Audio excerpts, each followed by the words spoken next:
Karena ini kan kampus Islam nih, UIN, Sunan Ampel, Surabaya. Ada beberapa kata kunci nih.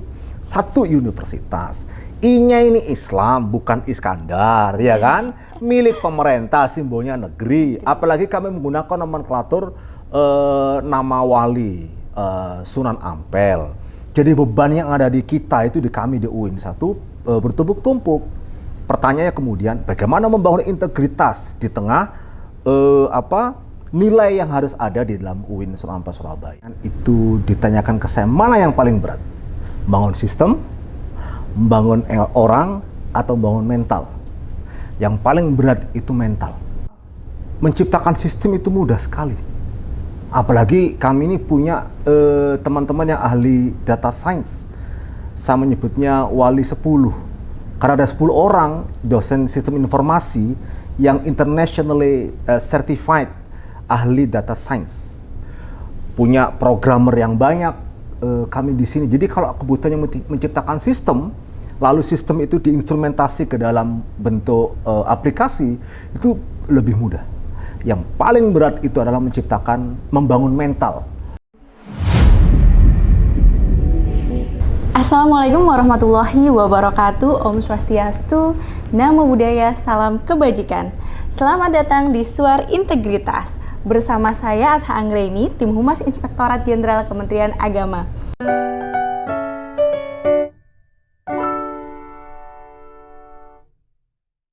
Hari ini kita berada di UIN Sunan Ampel Surabaya, menyapa semangat baru di dunia pendidikan tinggi keagamaan yang sebentar lagi akan punya fakultas kedokteran. Bersama saya telah hadir Prof. Muzaki. Beliau orang terkeren di Universitas Islam Negeri Sunan Ampel Surabaya, dan beliau ini sebagai rektor, teman-teman. Tapi kita nggak akan bahas sisi akademik saja atau kurikulum medisnya saja. Hari ini kita mau ngobrol santai, Prof. Tapi juga serius bagaimana tentang integritas, keterbukaan, dan pengawasan jadi bagian penting dalam proses pembentukan Fakultas Kedokteran di UIN Sunan Ampel Surabaya. Baik, kalau bicara soal integritas di kampus hari ini, menurut Pak Rektor nih, tantangan terbesarnya masih soal perilaku, sistem, atau keduanya? Kira-kira, Prof. Kalau pertanyaan itu ditanyakan ke saya, mana yang paling berat? Membangun sistem, membangun orang, atau membangun mental? Yang paling berat itu mental. Karena menciptakan sistem itu mudah sekali. Apalagi kami ini punya teman-teman yang ahli data science. Saya menyebutnya wali 10. Karena ada 10 orang dosen sistem informasi yang internationally certified ahli data science. Punya programmer yang banyak kami di sini. Jadi kalau kebutuhannya menciptakan sistem, lalu sistem itu diinstrumentasi ke dalam bentuk aplikasi, itu lebih mudah. Yang paling berat itu adalah membangun mental. Nah, mental seperti apa yang dibangun di UIN Sunan Ampel Surabaya itu, Mbak Adha? Kita nih mengenal istilah good university governance, Mbak Adha ya. Jadi tata kelola kampus yang baik. Nah, di kami di Surabaya ini, di UIN Surabaya ini, sudah the next level dari good university governance. Kami menyebutnya dengan istilah clean and clear university governance. Sebab clean itu mudah, clean itu on paper. Nah, yang paling berat adalah bagaimana membangun mental tidak sekedar clean on paper, tapi juga clear in spirituality. Bukan hanya bersih yang diwujudkan dalam bentuk tata kelola administrasi yang baik, tapi juga clear secara spiritual. Nah, tentu pertanyaannya kemudian begini, Pak Adha. Ini gimana sih clear in spirituality gitu? Nah, dasar yang kami harus kembangkan itu adalah karena ini kan kampus Islam nih, UIN Sunan Ampel Surabaya. Ada beberapa kata kunci nih. Satu, universitas. I-nya ini Islam, bukan Iskandar, ya kan? Milik pemerintah, simbolnya negeri. Apalagi kami menggunakan nomenklatur nama wali Sunan Ampel. Jadi beban yang ada di kita itu di kami di UIN satu bertumpuk-tumpuk. Pertanyaannya kemudian, bagaimana membangun integritas di tengah nilai yang harus ada di dalam UIN Sunan Ampel Surabaya. Nah, karena itu kemudian satu di antaranya kita harus merujuk kepada hadis Nabi. Nabi itu ukurannya membangun integritas itu adalah bagaimanakah membangun mental.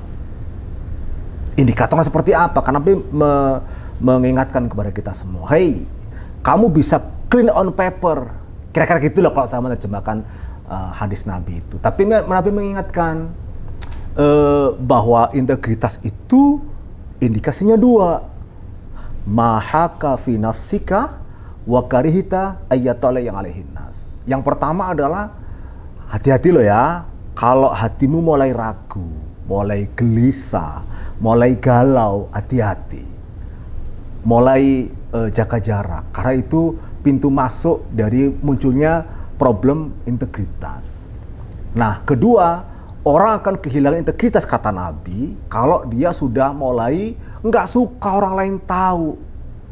Saya rektor, kalau saya mulai gelisah, tidak boleh wakil rektor saya tahu tentang perilaku saya. Nggak boleh SPI tahu gitu kan.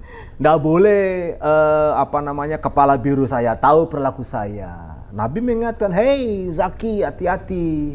Itu sudah indikasi kamu dalam bahaya. Ada alarm yang Nabi ingatkan. Jadi dua itu yang harus kita lakukan bersama-sama. Karena itu kemudian kalau hanya clean on paper, good university governance kalau dalam perspektif manajemen modern, bagi kami nggak cukup. Kita harus membangun mental integritas yang baik. Dan itu menurut saya adalah sebagai bagian dari tanggung jawab kita sebagai kampus milik pemerintah yang berbasis Islam, menggunakan nomenklatur nama Sunan Ampel lagi, maka spiritualitas harus diturunkan masuk ke dalam tata kelola birokrasi. Nah gitu. Menarik Prof. Jadi bahkan punya wali 10 ya Prof ya? Ya. UINSA sudah banyaklah bertransformasi ya, termasuk rencana besar pembukaan Fakultas Kedokteran. Ini sangat menarik ya teman-teman. Nah, di tengah dinamika ini, gimana rasanya tetap menjaga semangat akuntabilitas dan keterbukaan? Yes, Prof. Begitu kita terima surat dari Mendikti Saintek yang ditandatangani atas nama Menteri oleh Dirjen Dikti per tanggal 7 Maret, saya langsung bikin press release dan saya bikin video pendek di hadapan publik dengan mengatakan bahwa, hey, ingat, kedokteran itu bisa dipelajari di banyak tempat. Fakultas kedokteran ada di banyak tempat, tapi ingat, di UINSA itu, Fakultas Kedokteran di UINSA, kuliah kedokteran di UINSA tidak ada uang pangkal. Tidak ada uang gedung dan nama-nama lainnya, satuan pengembangan institusi, sumbangan pembangunan institusi lah, macam-macam, nggak ada, 0 rupiah. Kenapa? Ini peraturan Menteri Agama. Pak Menteri itu punya concern besar. Kalau semua termasuk kedokteran harus menggunakan uang pangkal, uang gedung dan seterusnya. Pertanyaan sederhana. Itu gimana anak bangsa hebat-hebat bisa kuliah kalau nggak punya uang besar? Nah, itu kami declare di awal. Jadi nggak ada tarikan uang pangkal, nggak ada uang gedung di UINSA ini. Untuk FK. Dan tentu untuk semua prodi yang lain ya. Ya FK saja kita nggak ada. Tanpa mengesampingkan kualitas pendidikannya. Tanpa mengesampingkan kualitas pendidikan. Karena kita murni menggunakan uang kuliah tunggal. Gitu. Nah, kenapa tanpa mengesampingkan kualitas? Kita persiapan pendirian kedokteran itu A to Z kita lakukan sebaik mungkin, Mbak. Supaya apa? Supaya tidak sekedar bahwa ini persoalan penyediaan sarana prasarana, tapi juga sekaligus penjamin kualitas penyelenggaraan kedokteran yang ada di UIN Sunan Ampel Surabaya. Itu kita dikir dari awal. Sehingga orang kalau kita lihat di sosial medianya UINSA Official, itu pada nanya nih, apa bener nih nggak ada uang pangkal nih? Di sebelah nih 250 juta loh, di sebelah nih 500 juta loh. Kita nggak ada. Uang pangkal cross, UKT centang, nah gitu. Menarik ini Prof. Sehingga kita orang nggak boleh ragu dan kalau umpama nih siapapun ya, kalau ada uang, ada proses masuk ke kedokteran di UINSA, ada uang yang beredar apapun namanya, uang pangkal lah, uang ini di luar UKT, saya akan bertindak tegas. Karena dari awal kita declare tidak ada. Gitu mana. Berarti benar-benar clean ya, Prof ya? Kita ingin begitu, gitu. Baik, terima kasih Prof. Sekarang kita akan bergeser pada digitalisasi, Prof. Digitalisasi ini masuk salah satu program Astaprotas Pak Menteri ya? Yes. Jadi sekarang apa-apa serba digital, dari laporan keuangan, presensi, bahkan sampai pengadaan. Ya. Nah, menurut Pak Rektor sendiri, sejauh mana sih digitalisasi ini bisa membantu mencegah potensi penyimpangan, potensi fraud? Oke, jadi gini, kita ini tidak sedang berhadapan dengan malaikat. Kita ini berhadapan dengan manusia. Prof. Nasaruddin Umar di sini waktu pembinaan pegawai, beliau mengatakan, yes, kita tidak berhadapan dengan malaikat, tapi jangan jadi iblis. Nah, Ya, baik. ya kan? Itu arahan Pak Menteri Agama. Nah, tugas kami adalah melakukan instrumentasi atas nilai normatif yang diajarkan Pak Menteri ke kami. Nah, karena itu kemudian sistem keuangan kita bikin, pengawasan kita lakukan tegas mungkin. Bahkan saya minta teman-teman SPI, jangan hanya melakukan post audit, lebih awal lagi current audit, lebih awal lagi pre audit. Jadi ada 3 tahapan, Pak. Pre audit kita lakukan. Jadi setiap sebelum kegiatan dilakukan, dampingi itu teman-teman yang pemegang RKAKL. Current audit dilakukan supaya tidak muncul proses yang kita baru tahu belakangan kesalahan gitu. Nah, post audit ini semua kita lakukan bersama-sama dalam konteks untuk itu. Nah, pertanyaannya adalah bagaimana kita melakukan itu semua? Kalau kita basisnya sekedar on paper semua, Mbak Ada, itu berapa energi yang kita butuhkan? Maka itu kemudian begitu saya jadi rektor, saya minta teman-teman saya semua tim manajemen, semua harus buka akun sosmed official. Semua unit harus punya akun official. Bahkan di sini kami mazhab kerjanya adalah one day one post. One day one post. Gitu. One day one post. Jadi harus tetap kelihatan bekerja ya, Prof ya? Mbak Ada tanya teman-teman KKH di sini, humas di sini. Saya tuh sering sama teman-teman, ayo kita lihat, kita petakan, sampean bikin berita berapa biji nih per hari? Oh, jangan-jangan 5 unggahan berita sehari. Ntar gitu minggu depan baru unggah lagi. Ini juga gak benar. Karena apa, kita punya semangat kerja one day one post gitu. Nah, ini dalam konteks supaya apa? Supaya malaikat itu hadir melalui proses pengawasan. Siapapun bisa mengawasi gitu. Bahkan dulu saya ketika masih dekan ya, di FEBI dan FISIP, itu kami selalu melakukan proses pengunggahan, ini RKKL-nya, ini realisasinya, anggarannya gitu, dan orang bisa ngecek. Dan itu kita publish. Berarti sangat transparan ya? Kita usahakan begitu, karena sederhana sekali, Pak. Kita tidak sedang berhadapan dengan malaikat. Kita berhadapan dengan manusia yang bisa khilaf, bisa salah, yazidu wa yanqus lah ya keimanan kita ini. Nah, maka tugas kita bukan melakukan apologi bahwa kita manusia, enggak boleh. Kita harus menciptakan sistem pengawasan yang baik mulai pre sampai post audit. Nah, itu yang harus kita lakukan bersama-sama. Kita sih berharap sekali tahun ini kan akan ada penambahan PNS yang ada di SPI ini gitu. Nah, itu kan akan memperkuat teman-teman yang auditor di SPI. Nah, kalau udah begitu, maka nanti kita bisa lakukan seperti yang dilakukan oleh inspektorat. Jadi ada satu unit yang harus didampingi oleh satu auditor. Nah begitu saya kira supaya kita sekeren mungkin. Saya bilang ke teman-teman dan juga fatwa akademisi sendiri. Pertanyaan sederhana, apa sih yang membuat kita merasa berhak masuk surga? Puasa kita, kalau nggak wajib ya, untung Ramadan itu wajib, kira-kira begitu ya, Mbak Ada. Sholat kita pengen banyak dipuji orang, Apa yang membuat ibadah kita ini yang membuat kita secure dan merasa berhak untuk masuk surga? Banyak bolongnya lah ya. Ada satu cara. Kita gunakan amanah yang diberikan pemerintah di birokrasi kampus ini sebagai jalan kita ke surga. Maka kami menjamin dengan teman-teman sekalian membangun mental baru. Amanah itu ditunaikan, bukan dinikmati. Kalau amanah jabatan itu ditunaikan, maka tidak boleh orang tidak berkeringat, tidak boleh orang melakukan pelanggaran. Karena setiap pelanggaran akan menimbulkan deduksi amal baik kita kan, kayak pajak aja gitu, traduksi gitu. Nah, maka ibadah birokrasi kita ini dengan melakukan penunaian tanggung jawab dan amanah sebaik mungkin, termasuk adalah transparansi realisasi anggaran. Itu cara kita satu-satunya yang kita harapkan bisa membantu kita masuk surga. Nah, itu semangat itu yang selalu kita bawa masuk ke tata kelola perguruan tinggi. Bagaimana? Ya, makin menarik ini Prof ya.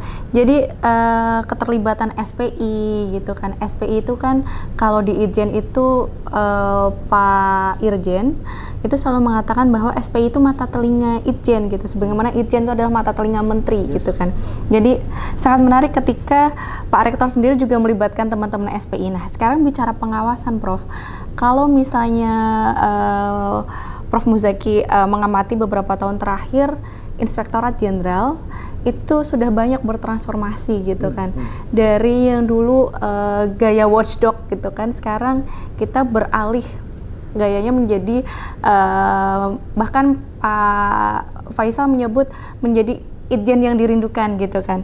Ada transformasi pengawasan yang sekarang kan nggak cuma soal datang aja gitu, datang periksa tapi juga mendampingi sebagaimana yang diharapkan Prof Muzaki. Nanti SPI juga akan mendampingi masing-masing unit.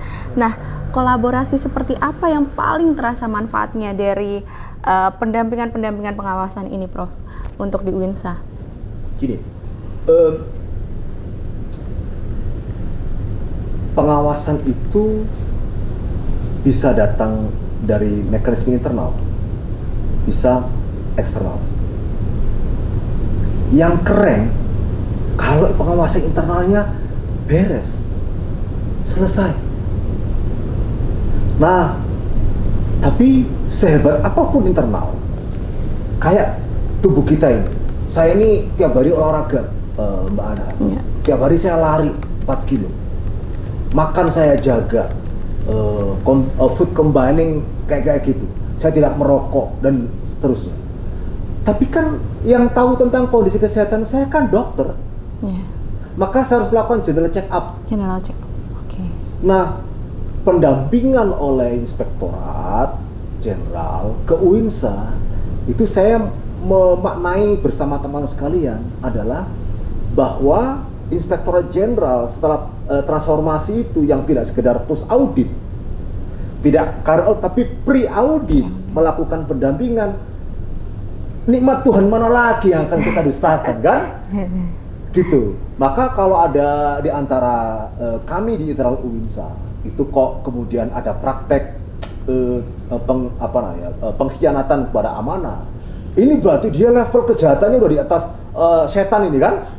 Karena proses mulai bus sampai ke pre-audit ini udah dilakukan sedetail mungkin oleh kombinasi dan kerjasama antara SPI dengan Inspektorat Jenderal. Maka seperti yang kita semua ikuti bersama-sama. Kalau di satker yang bialu seperti UINSA ini kan ya ada Inspektorat Jenderal, ada BPK, ada KAP yang datang tidak bersamaan, dan itu menurut saya bagus Mbak, karena bukan sekedar post audit yang dilakukan, tapi juga current dan pre audit, dan kami menyambut baik dan transformasi yang dilakukan oleh Inspektorat Jenderal untuk kami semua, sehingga kami ingin menjaga kemuliaan yang diberikan oleh pemerintah kepada kami di UIN Surabaya ini dengan menunaikan semua tanggung jawab sebaik mungkin, dengan selalu ingin mengatakan bahwa setiap uang yang diberikan oleh negara adalah amanah. Setiap aset yang diberikan kepada oleh negara untuk dimanfaatkan adalah amanah. Nah, karena itulah kemudian rektor itu kan bukan sekedar KPA ya. Yeah. Rektor itu kan juga KPB gitu. Nah, ya anggaran, ya barang, dan ini kan menuntut kita semua supaya aset kita itu boleh tidak berubah, tapi aset value-nya yang harus meningkat. Gitu. Asetnya mungkin sama, tapi value-nya yang harus meningkat. Nah, itulah yang kemudian kami merasa bahwa posisi UINSA dalam konteks kepentingan untuk menaikkan the next level kemuliaan yang diberikan oleh pemerintah itu disupport banget oleh Inspektorat Jenderal. Nah, dari dalam bentuk apa? Bukan sekedar soal post audit, tapi pre audit. Contoh paling konkret ketika ada sesuatu yang kami merasa bahwa ini kami butuh pendampingan ini. Saya selalu menyampaikan ke sahabat saya di SPI harus ke Jakarta, konsultasi dengan Inspektorat Jenderal. Jika dibutuhkan minta pendampingan. Daripada kita salah taunya belakangan, mending kita efeknya tinggi di awal. Supaya kita menjamin clean and clear tadi itu. Gitu, Pak. Berarti pengawasan itu menjadi bagian dari proses bertumbuh ya, Prof? Iya, menjadi ruh dari pekerjaan kita. Ya, baik. Terakhir ya, Prof, kalau integritas itu diibaratkan seperti kompas, apa kira-kira langkah nyata yang harus terus dijaga agar arah kampus ini nggak melenceng, Prof? Apalagi di era yang serba cepat, serba digital, kayak sekarang ini, Prof. Ya, kita harus meyakini yang membedakan kampus ini dari kampus negeri yang lain kan, ada I-nya, ada Islamnya. Nah, pertanyaannya, kalau sama dengan kampus yang lain, terus apa nilai distintif dan kelebihannya jika sama? Maka kita harus memasukkan unsur spiritualitas itu untuk pengawasan diri kita. Jangan karena kemudian ada SPI, baik. Kita kepingin semua berperilaku baik seperti jam tangan nih, Mbak. Begitu dipasang baterai kan tanpa harus dilihat kan tetap aja muter. Ya kan? Tidak berarti kemudian jam tangan saya ini ketika saya pasang baterai tidak saya lihat terus jarumnya berhenti, kan enggak gitu. Ada irjen, tidak ada irjen, ada SPI sebagai kepanjangan tangan irjen, ada atau tidak adanya teman-teman auditor di SPI, pengawas di SPI, tetap jalan kok proses pengawasan itu. Karena menciptakan mental seperti ini kan efeknya harus tinggi dan kita saling mengingatkan. Sehingga di kami ini, Mbak, cara saya mengkampanyekan integritas itu selalu begini. Mari kita berkeringat membangun kemuliaan dunia usaha. Dan jangan melakukan kesalahan 3 hal. Keuangan, kepegawaian, main perempuan. Nah, gitu. Dan ini penting. Harta tahta. Ya. Wanita ya, Prof ya. Nah, ini penting karena kita bisa terjebak. Kita mungkin clean dari sisi keuangan, tapi kita gagal di kepegawaian. Atau duanya clean tapi tidak clean di sisi yang ketiga. Karena biasanya, Mbak, begitu terjerat satu, ini akan menjerat yang lain, otomatis itu. Nggak mungkin tidak. Nah, saya bilang ke teman-teman, kalau saya mendapatkan data bahwa ada di antara tim manajemen UINSA, hari ini dilantik, besok saya menemukan data dia womanizer, gitu ya, saya ganti. Komit banget. Oh iya, saya ganti. Bisa dipastikan seperti itu? Bisa dipastikan, saya ganti. Gitu. Di kami ini ada tim PPKS, Mbak.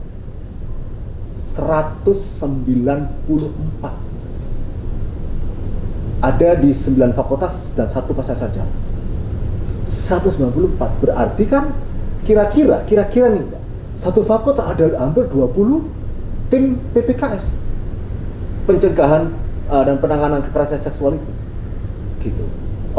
Belum lagi ya, Mbak, kami di sini punya pusat konseling, ada 12 konselor profesional, teman-teman dosen yang memang statusnya dia profesional di bidang konselor, dan kita juga punya peer konselor gitu. Nah itu untuk menyempurnakan tadi itu, supaya kita bisa menjaga integritas tadi itu. Siapapun saya bilang speak up. Kalau rektor jangankan jutaan, 100.000 aja korup laporkan. Kalau ada istri saya berbisnis di kampus, umpama nih Mbak, ada bidding nih Mbak, urusan kuliner ya, gitu, atau apa kantin gitu. Istri saya punya perusahaan kuliner Mbak, punya CV puluhan tahun, memasukkan proposal di UINSA. Pertanyaan saya, siapa yang berani menolak proposal istri saya? Gak akan Mbak. Clean istri saya, clean saya, tapi tidak clear secara spiritual karena dia istri saya. Nah seperti itu yang kita ingin bangun bersama-sama, karena sekali lagi kita kembali pada prinsip bahwa amanah jabatan itu ditunaikan, bukan dinikmati. Kalau dinikmati menuntut hak, kalau ditunaikan kita menunaikan kewajiban gitu. Kalau kewajiban ditunaikan, hak datang sendiri. Contohnya, kalau you berkinerja baik, remunnya tinggi. Kalau nggak kerja ya jangan menuntut remun tinggi. Nah, kalau amanah itu dinikmati, orang menuntut hak remunnya tinggi, lupa atas tusinya. Nah, gitu kan. Itu yang sedang kita bangun bareng-bareng lah. Mudah-mudahan Allah memudahkan langkah kami semua di sini untuk menjamin integritas di manusia. Baik Prof, ini kita sudah ngobrol banyak, nggak terasa kita udah ngobrolin tantangan tentang menjaga integritas, bahkan melibatkan pengawasan sebagai bagian untuk tumbuh bersama gitu. Ini sangat luar biasa sekali teman-teman Sobat Ijen, kita sudah ngobrol dengan Pak Rektor gitu, dan kita mendapatkan insight-insight baru bagaimana UIN Sunan Ampel Surabaya ini bertumbuh dan berkembang sangat luar biasa. Terima kasih banyak untuk Pak Rektor dan seluruh teman-teman UIN Sunan Ampel Surabaya atas keterbukaannya dan kesempatannya. Sebelum pamit, izinkan saya tutup dengan pantun. Beli rujak sambal petis, dimakan ramai di Surabaya. Cakep. Integritas itu bukan cuma manis, tapi harus dijaga bersama-sama. Cakep. Naik sepeda ke taman bunga, Cakep. lihat semut baris beriringan. Sampai jumpa di episode selanjutnya, kita lanjutkan ikhtiar kebaikan dengan pengawasan. Saya Atta Anggraini dan seluruh kru yang bertugas pamit undur diri. Sampai ketemu lagi di episode Suara Integritas berikutnya. Wassalamualaikum warahmatullahi wabarakatuh.